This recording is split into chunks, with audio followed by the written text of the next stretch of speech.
Working on a 2002 Acura RL 3.5 RL, I think that's how it goes. I've done a couple of videos on some of these in the past, but today this is a different vehicle from the one that I've had to put starters on and stuff. I think I did a video on that years ago. But today we're doing inner and outer tie rods. Well, inner tie rods. I'm gonna leave the outer alone despite the boot. Despite the boot looking like it looks, it doesn't have any play. Most of the play is on the inner, and I'm gonna see if I can get a visual on that. The left side is the worst, but both of the inners do have some issues with play. This has a smidgen, just a small amount of play in it. The other one on the other side is worse. Let me see if I can get it there. It's not much, but it does move. Regardless, we're changing the bellows, this and the inner, and we're going to leave the outer here. I do have the wheel straight, so I don't have to. This car is going to need an alignment anyway once I get these replaced, so it's always good to align your vehicles once you do suspension or alter the I guess the platform of the vehicle. So it's just going to sit different. So what I'm gonna do, I'm gonna get my wheel straight in the car. The steering wheel do look straight as it's going to be, and I'm just going to indicate the lower part of the spindle where the ball joint go to the lower control arm, and I'm gonna do that on both sides, so I know when I get it done, when I put it back, it's going to be close as it was, because the vehicle drives straight. It's going to be as precise as it is without me having to make any other accommodations. So, and when I get on that other side, I'll show. As a matter of fact, let's do that side first, because that's the worst one. Because technically I could have left this alone, but I want to go ahead and get all this stuff straight. But I'm going to make my mark on this side first, the right side passenger, and then we'll go on the driver's side and start working.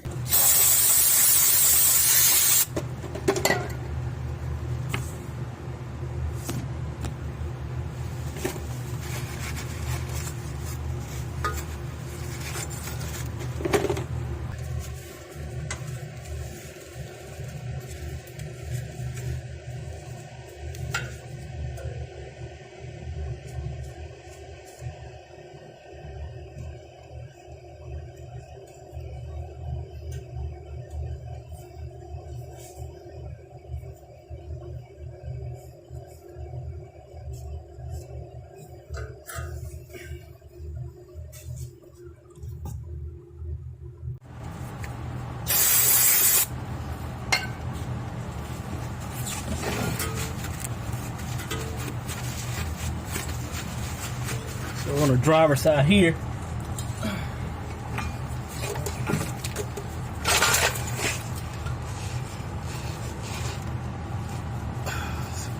see if I can get some marks.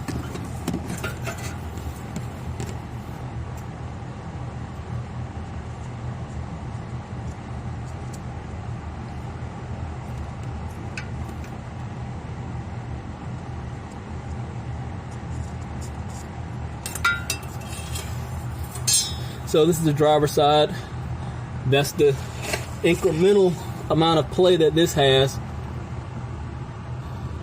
But he did complain about the steering not being confident. So it felt like it had some play in it. So that's just, those lines are pretty straight.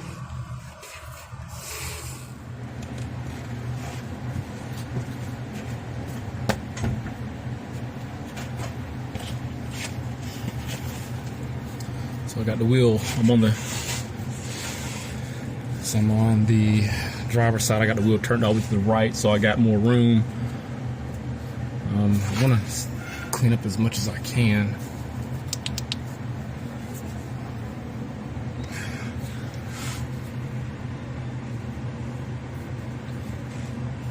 Just observing. I didn't observe everything. I'm just looking at what I got going on here. Let's clean this off.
I know this is not gonna work, but nope.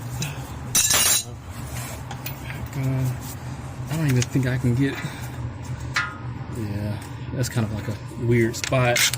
Can't get an impact gun in there.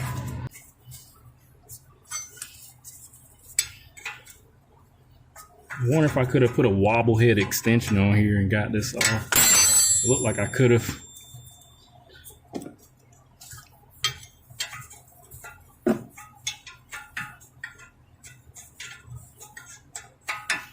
It's not taking that long, so.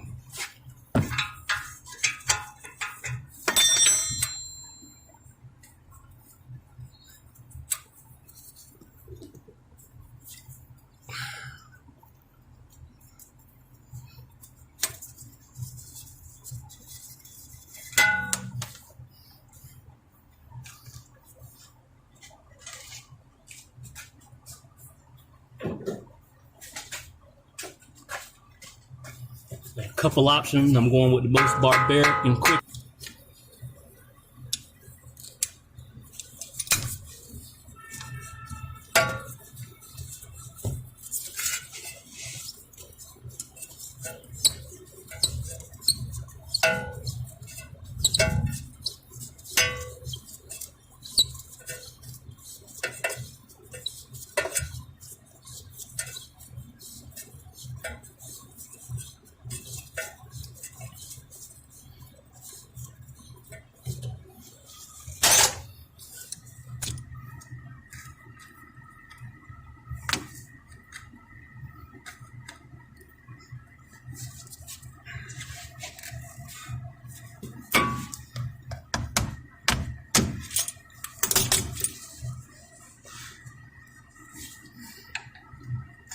Looking for the retainer that holds it in place. Once I get around here, usually I can get the flathead in and break it loose. Right, there we go. That right there. If this thing will focus. Usually I'll hit up there and knock that loose, pry it open. Oh gosh. There it is. So what happened, since that boot broke, dirt got in there and it's a ball and socket and friction built up over the years, caused some excessive clearance, and that's what we got, that little play. I mean, they'll eventually wear out, but this broken portion of the boot here that's supposed to cover this up definitely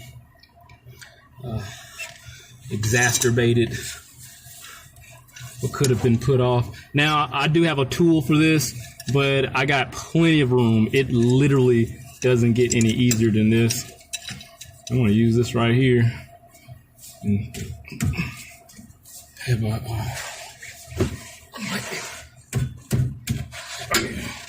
damn, it don't get no easier than that. So I bet the hard thing is going to wind up being putting the bellow on, because it usually is. It's getting the, well, I got plenty of room down there. Got the other side, this looks a little bit more difficult. Should be a block in there. I had one guy who had a Nissan. I want to say it was a Nissan. He did his own inner and outer tie rods. I lie to you not. He complained about the drivability of it. When I went to drive it, I didn't notice that one of the wheels was cocked in. So what happened, he improperly installed, let's gotta get this lighting right. He improperly installed the tie rod, and the inner tie rod came loose and was sitting inside the bellow.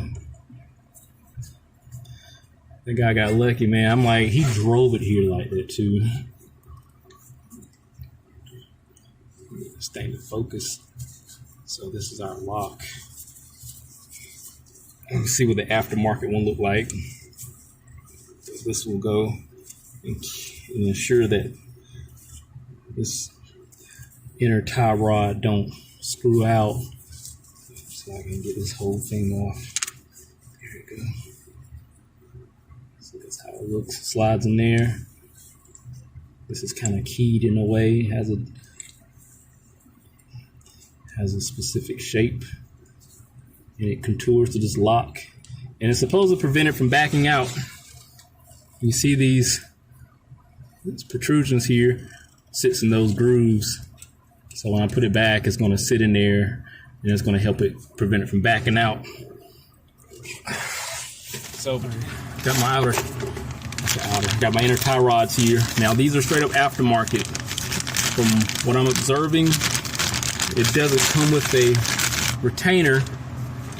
So with the ones that I have, you will have to reuse the factory one. So let me pull this out and show you. You know, I frequently patronize O'Reilly's Auto Parts. This is the part number for the inner tie rods here. It's the Master Pro house brand. These are going to work perfectly fine. You know, the age of this car, for the purpose of serving, we're going to be good. Now, the difference, there's a blatant difference. And one of them is the slots here.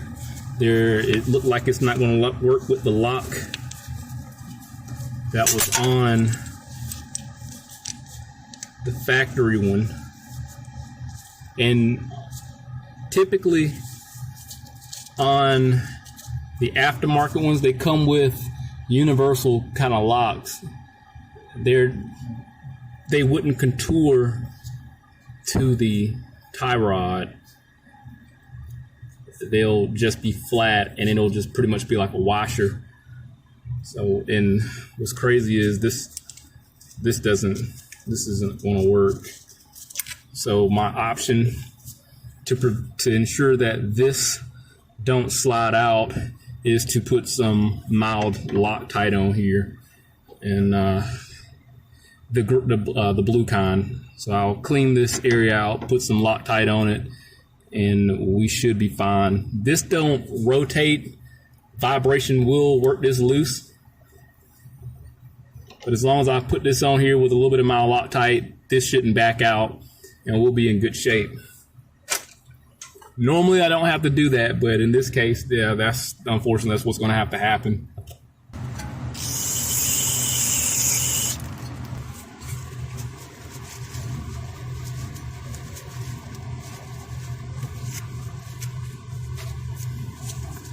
Put some of this on there.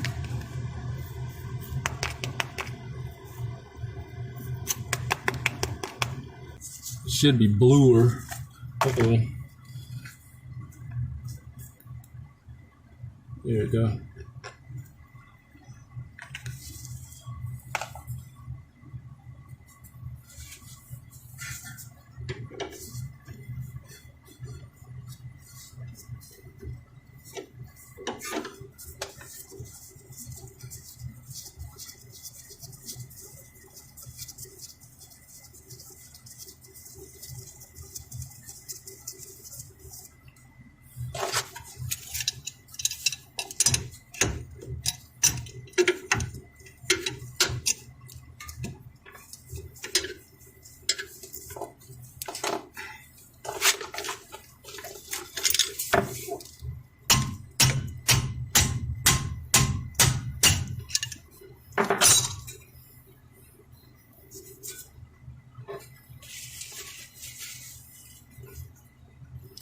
This thing ain't going nowhere.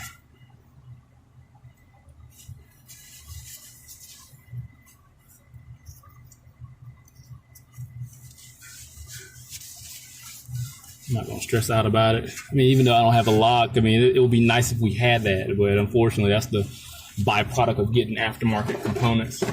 Here's the bellow. It's by Beckley Arney. Here's the part number for that. 103-2684, and this consists of, we got the bellow here, we have a lock ring, my thing is I'm gonna have to be able to get, I gotta pull that ring off the other one and get that on here. So once we get it on there, we gotta get this tightened up.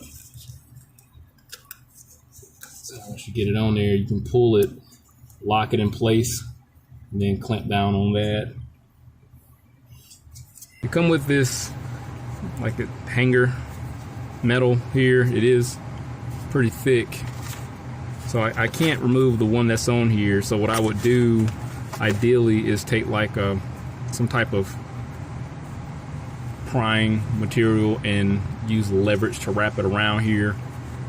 And this is the part that contours to the arm on the inner tie rod, so it'll sit. Let's see if we got this here. Go in there like this.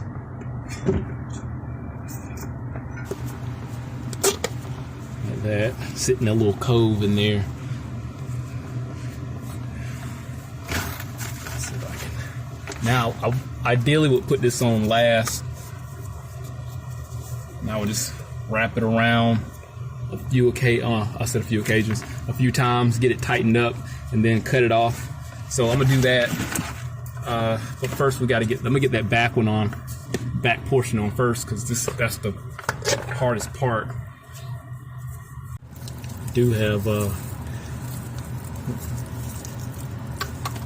have grease that'll go into the inner tie rod. I can pack this.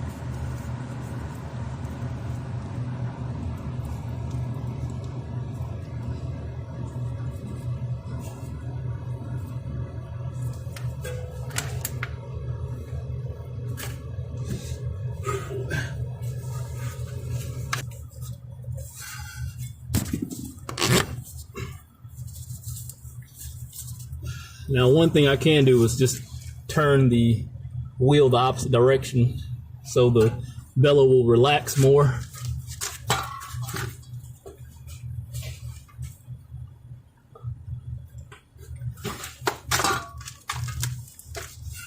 And get it on there a lot more comfortably.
Feels like I ain't got enough room really to.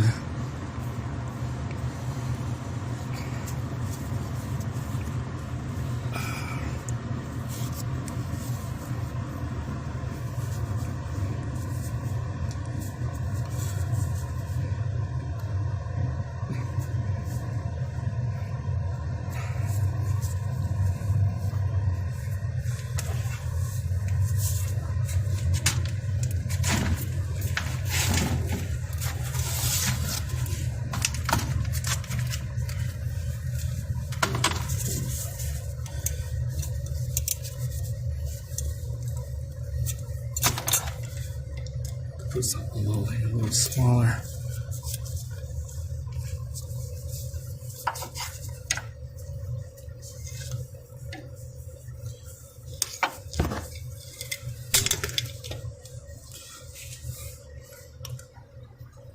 Alright, I already screwed it up. Don't even realize it.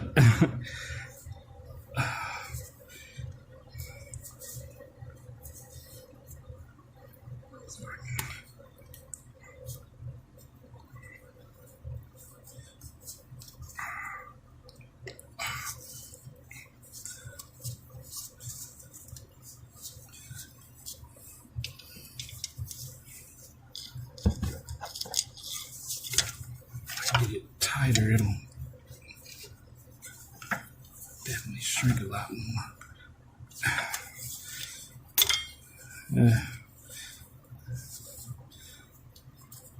Tight as it could be. I really need to put 2 in here.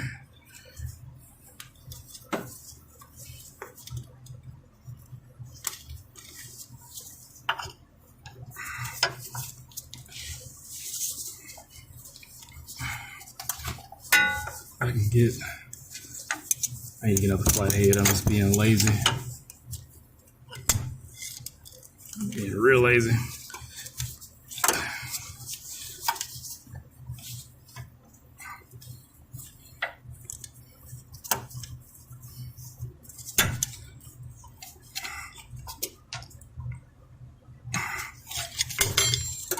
Did I cut it?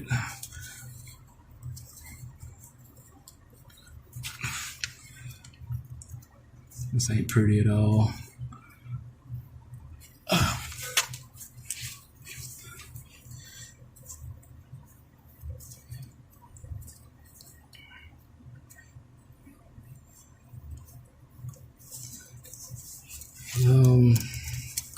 Gosh darn.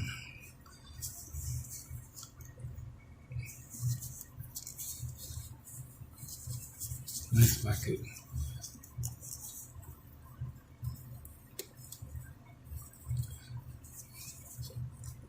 Ain't gonna lie, I'm not. It's likely not gonna be that pretty. Wish I could. If I could collapse it a lot more.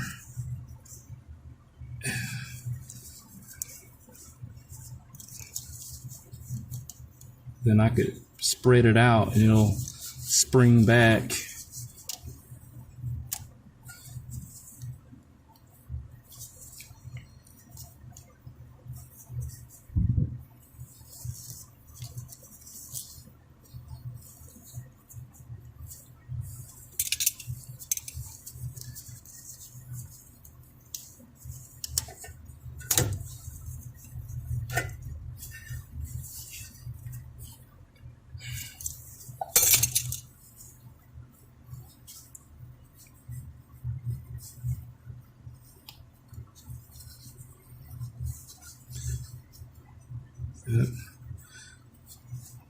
I wanted to leave these on here simply because if you need to tighten them up or anything, you have the means of doing that. I mean, it does hold, so I think we'll be okay. I think this is probably as good as I'm going to get. I'm not gonna lie.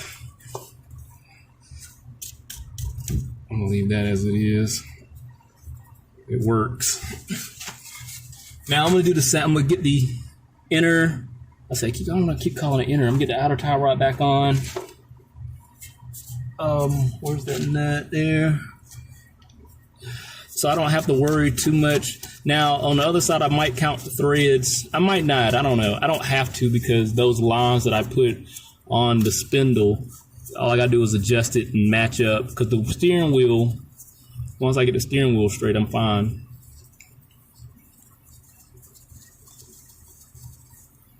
These are automatically gonna go. The steering wheel's gonna go back where it's supposed to go, and it's gonna be back in the same spot as it was when I pulled it off.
So when I'm ready to adjust this, in this case, it requires a 14. I'm just gonna adjust this nut here. And when I get my adjustments right and get my marks lined up on the control arm and the spindle, then I'll just tighten this nut back up. All right, got everything knocked out. Here's the old boot that was on there. This is one of them. Like, there's a lot of condensation and oil mixed in there. That's the drawbacks of having a broken boot. Like I said, the dirt will get inside the ball and socket. Where's that joker at? This is one of them. It'll get inside the ball and socket and cause some issues. I don't know if it'll show up on here, but you can see the dirt in there.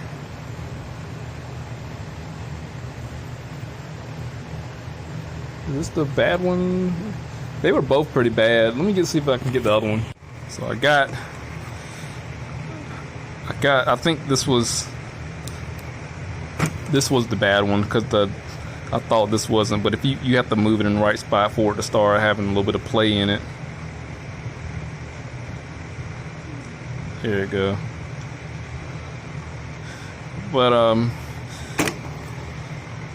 But yeah, once that dirt gets inside the ball and socket, it's definitely going to cause some issues. Because it feels gritty. Like when I rotate the ball and socket, it just feels like there's some rough spots. And that's definitely from dirt. I also want to add the part number that I provide with the bellows. Those were for the left side, so it fit comfortably on the driver's side left. However, on the right side, even though it still works, it's like there's a slight difference in size going over the rack and pinion. So I wasn't able to use the clamp provided. I had to use a zip tie, which is perfectly fine. That's actual, from an aftermarket standpoint, I mean, that is an actual repair. You'll get a bellow and a zip tie. And it has a really nice lip on the rack and pinion, so once you tighten that zip tie down, it's not coming back off. It's not. But if anything happened, I'll definitely update. Labor time on the inner tie rods will 0.8 hours, so almost an hour per side doing the inner tie rods. Now, I will say I did have to eclipse the tire, so those lines did help a little bit. But when you want to get them straight, you can't beat just eclipsing the tire. So basically, if this is the front of the tire, here's the rear. If you move over in the steering wheel straight, if the steering wheel straight, you want to be able to line up with that back tire. So if this is the back tire, here's the front tire. If it's off and the steering wheel is straight, you need to move this tire, the front tire, in or out a little bit, so they're in sync with one another. That's the long story short. So basically, it's called eclipsing. So you'll eclipse the wheel and see if it's straight, but the steering wheel has to be straight. That's the better route, but at least the lines got you in the vicinity to be able to not have to use a lot of accommodation to eclipse the wheel. So the car drives straight. It still needs to get in alignment, and I did let the customer know. So again, it was 0.8 hours to do the inner tie rods per side, or an hour if you want to round up. And you saw how easy it was. It wasn't that bad. I used a 19 millimeter and an adjustable wrench. And that's pretty much it. And I had some pliers. And that's pretty much it. But if anything happened, I'll definitely update. Hit that link, subscribe to the channel, stay informed, had a research on my work. See you on the next one.